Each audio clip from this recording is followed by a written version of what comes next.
Okay, peeps, welcome back. So today we're going to be talking about how to retire on the Defiance ETF QQQY or triple QY. Let's get it. So the first thing that I want to bring up here is that triple QY has most recently had an X date. So if you guys manage to be able to pick up the shares before then, you will basically be getting paid tomorrow, as a matter of fact. So we look at the calendar. The payout date is on Thursday.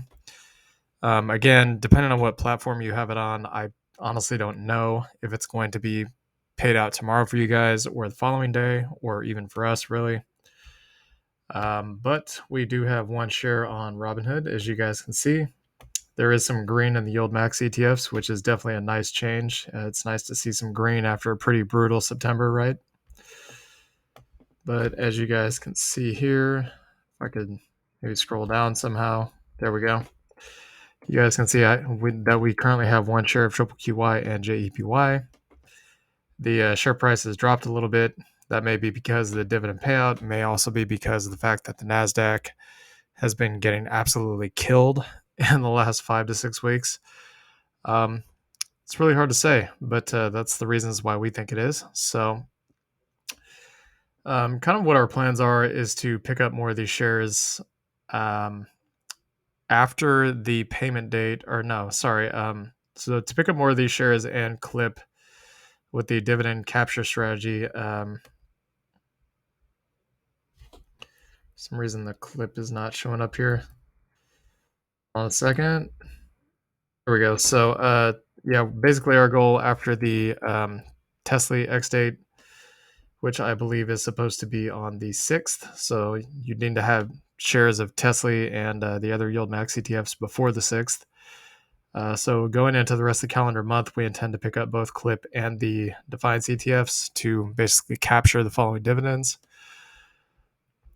So that's kind of our plan. But yeah, anyways, so more or less, one of the great things about the Defiance ETF is that they do actually show you pretty much what they're going to be paying for the following months. I'm kind of hoping they're going to do something similar to Yield Max and the Crane Shares Clip ETF, where they pretty much give you the X dates for the entire following year.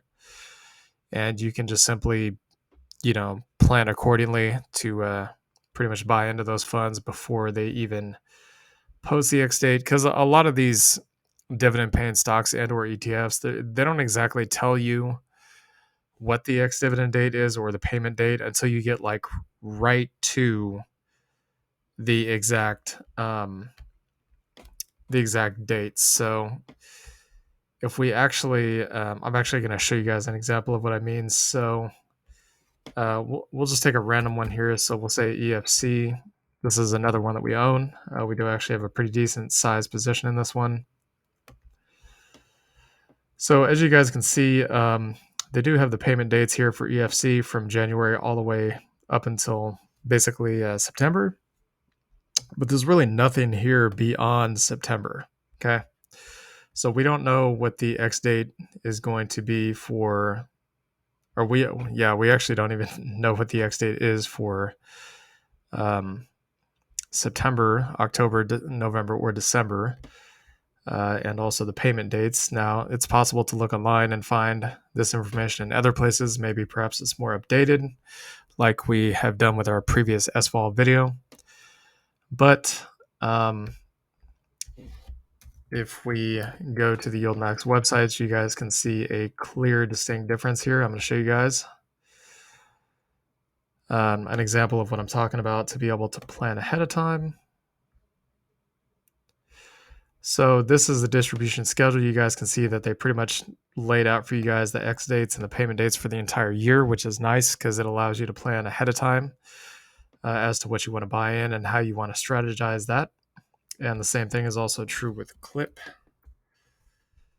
Go to Crane Shares Clip. You guys can see that they're doing pretty much exactly the same thing here. Everything's laid out for you ahead of time, pretty much from the start of 2023, which is nice. Again, allowing you to strategize into what you want to buy and when you want to buy it, or whether you want to sell after the X or the payment date, or whatever the case is. Pretty much giving you the opportunity to, since you know what the X date is ahead of time, you can know exactly when to stop buying and to start putting money into another fund. Another one that does a similar thing is CLM. They actually don't project out the entire year. They basically project out the quarter. So once you get to the end of the quarter, they'll kind of push out the next 3 months and then so on, so on. So that's another way to be able to plan with this particular ETF. So, anyways, as you guys can see, we currently have, as I've showed you, one share of each of the Defiance ETFs. If we take a look at the price action, you guys can see that the Defiance ETF has been getting beat down a little bit. This is the weekly, so pretty much lines up almost with the X day, but not exactly. So I'm not really sure what this gap down here is. This is a bit odd. This may be them trying to process the actual dividend payment. It's kind of hard to say, but as you guys can see on the NASDAQ has also been getting kind of creamed a little bit lately. So we are currently down from the most local high about 8%. That's a pretty large move down. That's not quite a correction. Correction's 10%, but it's pretty close. As you guys can see, we've only really had basically one major pullback for all of 2023. So I would say that a small, short-lived pullback in the markets at a minimum is definitely due for a healthy market to continue going upwards. We are macro or basically perma bulls here. We believe that the markets are going to go higher.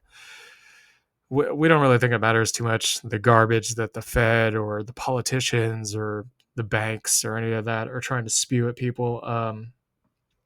We don't really care about that because we understand when you look at the big picture of history, the ultimate big picture really is what matters. You guys can basically see that pretty much last year was the only real year besides the pandemic that we have really had a significant drop over a long period of time, all the way since back in 2008. So when you look at it from that perspective, it's pretty clear where the markets are going, right? So now let's get into the actual numbers here. So we put in QQQY. It is it says individual stock, but we all know it's an ETF. So the payout is monthly. As you guys can see here, you're getting paid every month for owning the shares. And we do want to reinvest the dividends. The initial share count would be 54 shares. That's based on pretty much just $1,000 divided by the current share price, which is $18.52. So we rounded it up to 54. That's how you get your 54 shares. We'll just say you want to put in $1,000 a month. We'll actually increase this just out of curiosity to see what the numbers will look like. Pretty sure the tax rate is going to be more than 15% because that's I believe that's the maximum tax rate for qualified dividends. And the initial annual dividend yield is going to be just under 68%, as you guys can see here. Annual dividend increase amount, we put this at 0 because we kind of expect the dividends to be bouncing around. We don't know if there's going to be any real consistency or not yet because the fund just had its first payout. 1% increase every single year, again, because the NASDAQ, this is based on the NASDAQ, and the NASDAQ does generally go up over time. So I think a 1% per year share price increase is relatively conservative. And for those of you guys who don't know, these guys, what they do is cash secured puts. It's a little bit differently than covered calls. So not really sure if the upside here is capped or not. We'll just have to wait and see. Of course, it also depends on whether the NASDAQ goes up or not. You invest for 10 years. We calculate the dividends. As you guys can see, your yield on cost here is pretty insane. After 10 years, it's really up there. You get a annual dividend of 3.6 million, ending balance at 4.5 million. And again, this is assuming that everything stays the same. These are relatively conservative estimates. This isn't being generous by any means. So we go down here. You get your initial 54 shares invested. You basically would just reinvest the dividends plus put the $1,000 a month in over the course of 10 years. So at 2 years, you'd be at about, say, roughly about $800 a month. 3 years, you would be at $2,000 a month. 4 years, you would be at about $4,000 a month. 5 years, you would be at about $8,000 a month. And it gets bigger and bigger and bigger and bigger with time. Not really sure how realistic it is to get to 4.5 million and 1.6 million, but what I will say is the Nasdaq is